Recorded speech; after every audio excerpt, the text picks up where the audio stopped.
Okay, I only have a couple minutes in my hands. Why my uniform? Well, it's because there's a certain thing in the Navy called being on duty, which means I have to be in patrol, which means I have to stand watch. My watch is coming up, so I got a lot of time to spare. There are different types of watches out there, whether people either love or hate. Do you know what else people hate? Nintendo. They were a lot of people's favorite game companies back in the day and have gone down in popularity substantially. Ooh!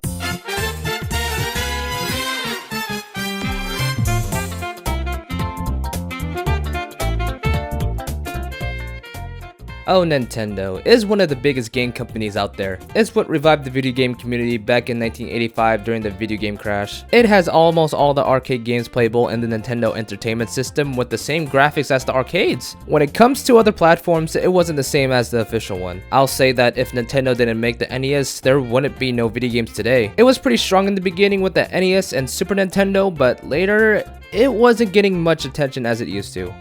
Well, it was like that for a couple of years. It's kinda obvious why Nintendo is so hated later on in its life due to Nintendo's mistakes in the past history. Everything they do can lead to a disaster later. A little bit of confusion when it comes to the transition from 2D to 3D games. It started to be complicated with the company on what people want for their consoles, and people are just moving on to other game companies. I mean, who doesn't love playing Mario games with your friends? As the years gone by, Nintendo was getting a lot of backlash for things that they did that made people uninterested or not acknowledge them. Not gonna lie, it's kind of embarrassing to talk about Nintendo consoles a couple of generations ago because my friends has either a PlayStation or an Xbox. I just got the Wii U. Now I'm scared to talk about Nintendo in the public. So why do people hate Nintendo? Well, I'll give you 6 good reasons. Yeah, you're expecting this, didn't you? During the 5th generation of consoles, Sony was a newcomer to the market, and it was able to play games on a CD. The Sega Saturn moved on from cartridges to CDs, and Nintendo just sticked with cartridges.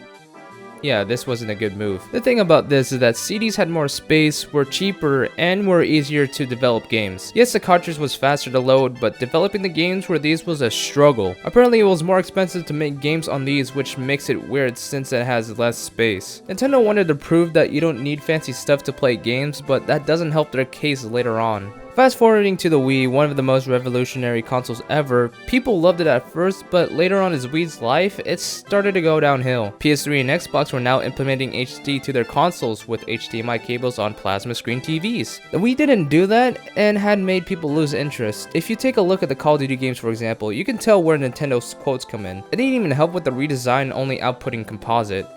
Yeah, that's a big downgrade. I mean, would you play a game that looks like this? I mean, it's 2012 and people already moved on to HD. Moving on to the next generation, Nintendo was coming out with the Wii U, the second biggest market failure. Should I even say what's the first? It was finally implementing the HD port so you can play the consoles in HD. It was released a whole year earlier than the PS4 and Xbox One. At this point, people were demanding better graphics. As an example, the PS4 launched and the sales hit the same amount as the Wii U in just 1 month compared to a year. That's how you know people were desperate. If you take a look at the hardware from the Wii U's triple-core processor and GPU, it wasn't as strong as the PS4 or Xbox. I mean, it had 2 GPUs, but that's because the Wii U was backwards compatible with Wii games.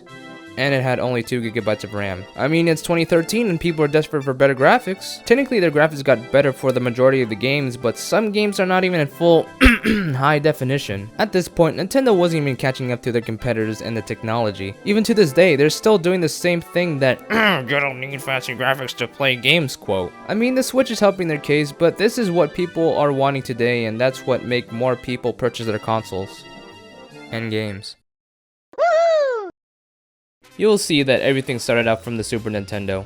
It started out with a game called Mortal Kombat, a fighting game that has brutal fatalities. Sega's version had blood gushing out, which became controversial to parents. So they had to make an entertainment software rating board, as we all know, ESRB. You'll see them in the bottom of the game cases. Now games have to have an age range when it comes to developing a game and has to be age approved by the ESRB. Now teenagers prefer to get the Sega Genesis to play Mortal Kombat because of the blood. The Genesis was a go-to console back in the day because it was advertised as the cool console. It was mainly the English speakers buying the Sega consoles, and Japan preferred the SNES. The North American commercials were even saying that the SNES was the children console. The Nintendo GameCube is confusing and either wants to be manly or kid-friendly. If it was the indigo blue, the design of the console paid more attraction to children.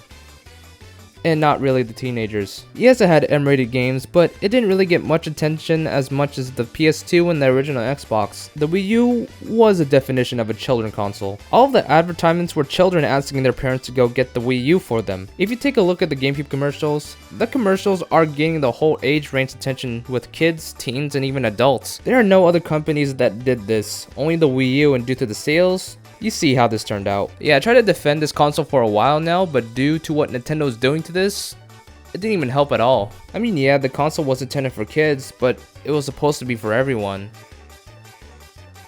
For everyone. It doesn't get as simple as a single button and a joystick just to play a game. Nintendo has advanced with the button layout on the NES controller. Just your two basic buttons of directional pad and the start and select buttons. The Super Nintendo had a more advanced controller so you can have more options for the gameplay. As an example, you can do more inputs on a fighting game or drift using the shoulder buttons. Then after that, the Nintendo 64 controller, which is very... What? 3 grip handles? Is this necessary? Yeah, not a lot of people were a fan of this controller. It's pretty uncomfortable in the hands, and switching grips makes it less useful. I don't know what they're going for here. I mean, yeah, you use the joystick for 3D games.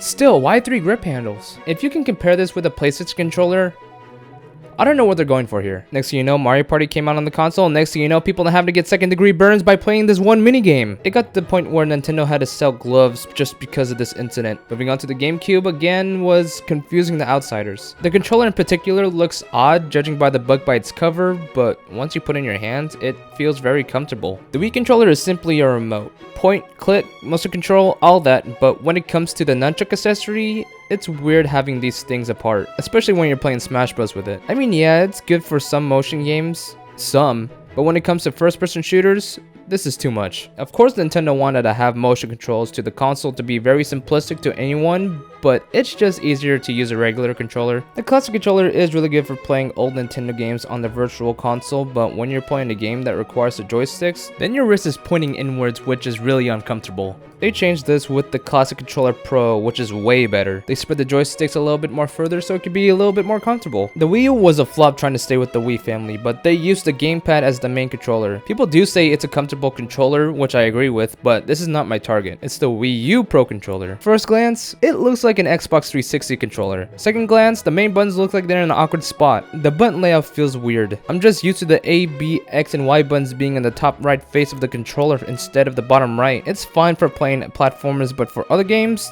no. It was supposed to have the same layout as the gamepad, but this doesn't look good in person. The Switch's Joy-Cons are pretty awkward when you play on the actual console. Your right thumb has to reach down to the right joystick to play those types of games.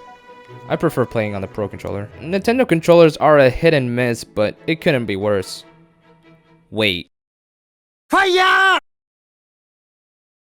As we all know, Nintendo consoles are meant to be played at home, on your TV with you and your family and friends playing with you. Local multiplayer is Nintendo's specialty, but time has passed and people are playing with each other online. Online gaming was an idea to a lot of game companies. Nintendo started out with Pokémon by using the telephone line to trade Pokémon to your friends in a different location instead of the same room. But it's not until Xbox where they started a new trend, online multiplayer. This gimmick allows users to connect with other users by using some sort of internet connection. It's not until the 7th generation where the PS3 and Xbox 360 were the online gaming consoles and gained popularity because of it. While you have these consoles with online support, what does the Wii have? Yeah, but it's... So the Wii did have online support, but it was not as powerful as the PS3 and 360. It ended up being really laggy, which makes it unplayable. Only a few first-party games supported this, like Mario Kart and Super Smash Bros, but other than that, there are no other games that use this capability. With the release of the Wii U, online support was a little better, but it's still underpowered compared to the PS3 and Xbox 360. That's sad. So when playing online, if 1 or 2 players have a mediocre connection, then it's gonna show. Mediocre? Nintendo was best for local multiplayer and still dominates that title, but with people who can't leave their rooms, especially during a pandemic, your only option is to connect through the internet to play with your friends. Ha! One way that people make money is by streaming their favorite games. You got this mad setup in your room and you're just dying to play and stream Super Mario Make.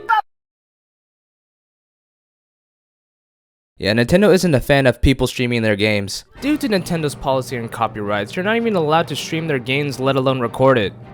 Unless you're part of the Nintendo partnership, which no one is a part of because they don't give that much money. Nintendo is really big on copyrights. They want people to buy their products and play them and not want an individual play it and viewers paying that individual. Super Smash Bros. Was a good example as it was one of the biggest esport games. In 2010, Nintendo didn't want Smash Bros. Being streamed in an esport event. MLG wanted to put Super Smash Bros. Brawl as one of the competitive games, but they didn't have the permission from Nintendo to do so. It's mainly for the games that were recently released, and I guess Nintendo didn't want any spoilers for people who didn't play the game yet. Super Mario Maker has a big community with world creators sharing the maps they made in the game, but for people who are streaming Super Mario Maker are getting banned for playing the game, which is pretty unfortunate to hardcore Mario fans. Not all the games are like this, but if you happen to play first-party Nintendo games on stream and got banned all of a sudden, then you found out. Of course, if it's from an emulator or a modded game, then your channel is going down. Come to think about it, PC's fine with it, Xbox is fine with it, and PlayStation is fine with it, because they're pretty much inspiring more people to play the games, thus people purchasing the game. I get why Nintendo wanted to do it their way, but they are left out with this big opportunity letting the streamers stream gameplay. Another thing that added that, Nintendo's actually demonetizing YouTubers just for talking about their games.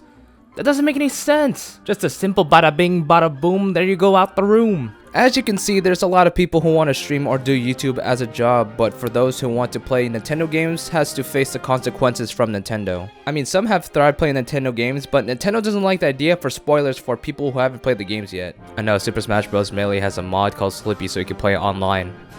Carry on.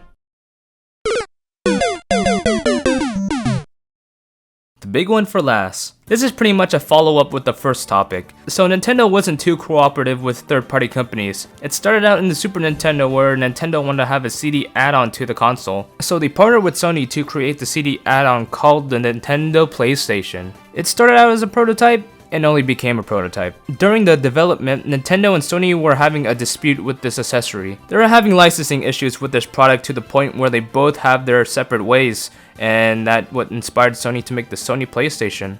And we all know that dominated the market. Nintendo tried to do the same thing with Philips, as they also made a console called the CDI. That allowed Philips to have Nintendo games on their consoles with Nintendo's permission. So Philips made 1 Mario game and 3 Zelda games that were pretty terrible. The console was a failure, and that what ended the development of the Super Nintendo CD add-on. After that, Nintendo was struggling to catch up with the modern technology, but tried to keep it up at their own pace. With hardware they developed for the consoles later on, it was hard to get third-party companies to develop games for their consoles. Sony just had beefier hardware, and like I said earlier, was easier to develop. During the GameCube's development, Nintendo finally moved on to mini-disc, but it's still limited on data. Depending on the games, third-party companies would have to make 2 discs because of the space. During the reveal of the Wii U, the presentation showed the list of third-party support with the console, and there were not a lot of them. Third-party companies like Activision is an example where they are no longer focusing on the Wii U after the release of Black Ops 2. There were a lack of AAA titles on this console.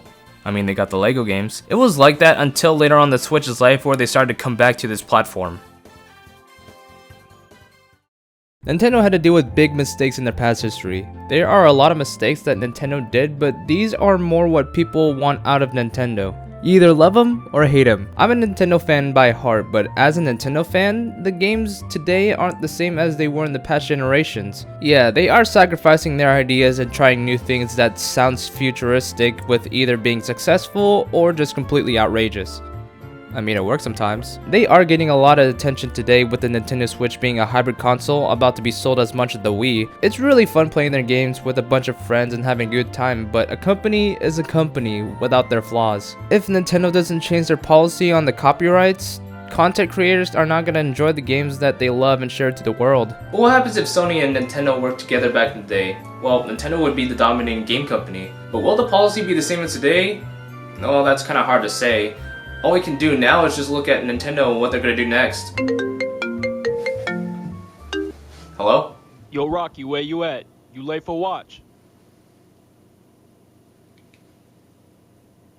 Shit!